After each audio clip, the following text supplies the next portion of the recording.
The purpose of the doc is to just show a multi-dimensional side of Mardi Gras. I played the trumpet, I marched in the Mardi Gras parades. So growing up for me, it was a family event, it was a musical event. New Orleans is unlike any other city in America. It is unique in its architecture, it is unique in its spirit, it is unique in its French Quarter, it is unique in its vulnerability, it's unique in its parade.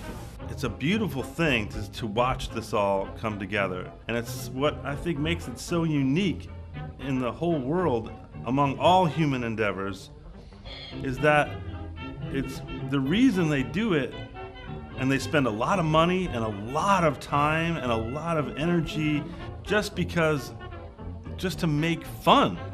It's like the worship of fun. And the idea is that this is a festival that the citizens give to ourselves and to our visitors, that it's not an opportunity for corporate America to show their wares.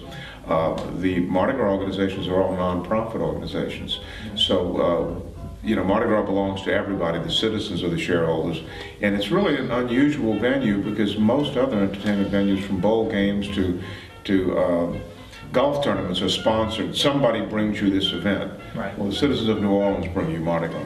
It's not a shallow event. It's a very deep, all right, be good girl, be good girl. You're so sweet.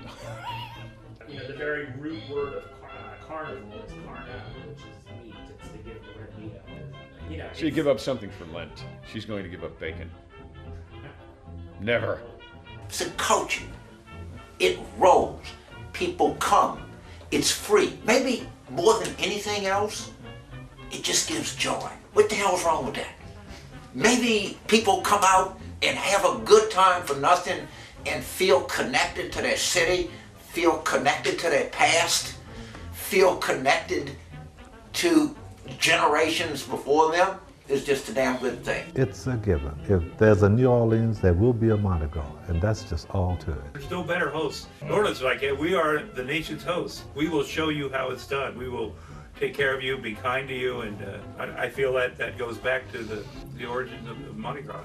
I said, well, what would you like me to do? I understand there's a children's hospital you'd like me to visit. Is there any kind of message that you would like me to get across during my reign? And all he said was, we'd like you to be a king. I said, I know, but is there any, message? He goes, just be a king. And I went, just be a king? Just be a king. And my chest just swelled up and I was like, a king?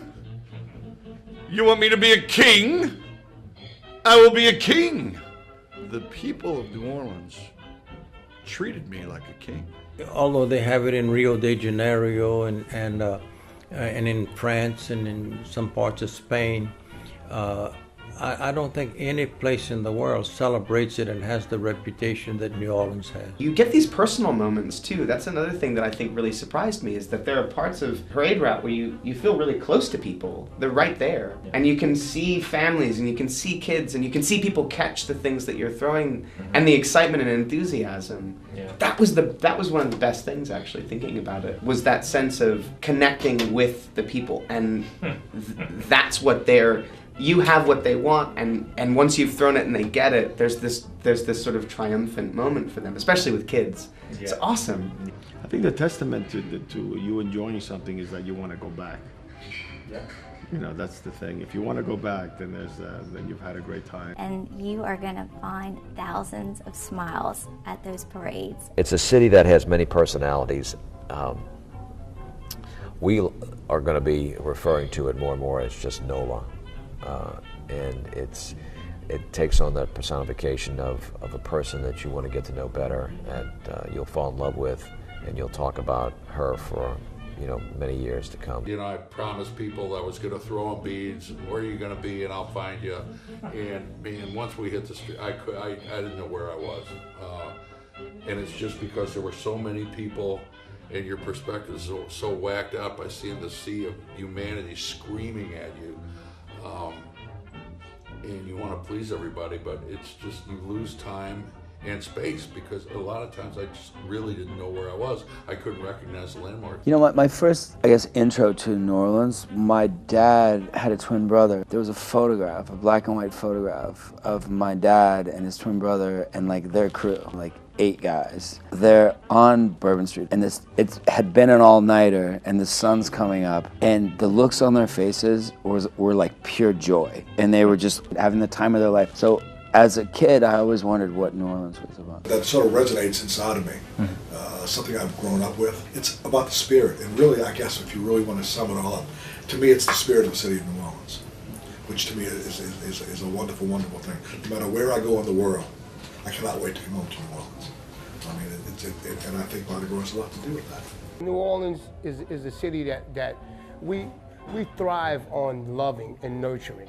We thrive on being hospitable. You know, we're that kind of people. So we love any chance we get to throw a party and to tell people that we got a party down here. It's the greatest party you've ever seen. Come down here, hang out. It's got no real purpose other than to celebrate life, you know, to celebrate fun, to say like we're alive and it's fun to be alive. Like, I think there's 2 aspects to Mardi Gras. One is Bourbon Street, of course. Bourbon Street is, you know, very young, a lot of drinking going on, a lot of music, a lot of partying. But when I was on the float as King Bacchus, we started way up by Tipitina's, up at St. Charles. These were families there. There were a lot of children there. And, you know, it's a 3-hour ride. And all I saw in front of me the whole time was first screaming, joy, just a beauty in the eyes.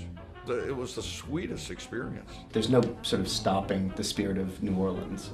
That was really clear to me. We love to celebrate life, and in all of these festivals, whatever the names they give them, it's just another form of celebrating life itself. You got to laugh at yourself sometime. Whenever I'm leaving home, I'm already on the way back. I feel that way about New Orleans, yes. I will always be here. I will always live here, no matter where I've been and how beautiful it was.